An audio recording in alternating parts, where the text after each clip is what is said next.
வாழ்க்கையில் உங்கள் லட்சியத்தை அடையணும்னு நினைக்கிறீங்களா? அப்போனா உங்கள் பக்கத்தில் உள்ள நபரை பாருங்கள். ஆமாங்க, ஒரு நாள் நைட் ட்ராவல் பண்ணி நான் பஸ்ஸில் போயிட்டுருந்தேன். அப்போ டிரைவருக்கு எய்த்த சீட்டில் உள்ள நபர் தூங்கிட்டே வந்தார். அப்போ டிரைவர் சொன்னார், சார் கொஞ்சம் பின்னாடி போய் தூங்குங்க, நீங்கள் தூங்கி வழிகிறத பார்த்தா எனக்கே தூக்கம் வருது அப்படின்னு சொன்னார். பல நேரங்களில் நம்மளுடைய செயல்பாடுகள் கூட நம்ம பக்கத்தில் இருக்க நபரை பொறுத்து தான் இருக்குது. சோம்பேறியான ஆள் நம்ம பக்கத்தில் இருந்தாங்கன்னா அந்த சோம்பேறித்தனம் மெல்ல மெல்ல நம்ம மேலே ஒட்டிக்கும்.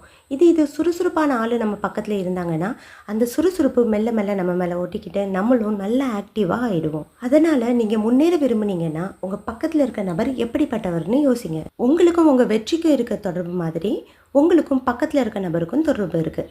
அதனால் உங்கள் பக்கத்தில் இருக்க நபர் உற்சாகமானவரா, சுறுசுறுப்பானவரா, தன்னம்பிக்கை என்ன உள்ளவரா, இல்லை விருத்தேனா என்ன உள்ளவராங்கிறத நோட் பண்ண. லட்சியமும் அதை அடையணும் அப்படின்னு நினைக்கிற துடிப்பு உள்ளவங்கள உங்கள் நண்பர்களாக ஏற்றுக்குங்க. அப்புறம் பாருங்கள், நீங்கள் மட்டும் இல்லை, உங்களோட நண்பருடைய லைஃபே மாறும். எப்போதும் லட்சியத்தோடி வாழுங்க, சுறுசுறுப்பாக இருங்க. உங்கள் வாழ்க்கை உங்கள் கையில்.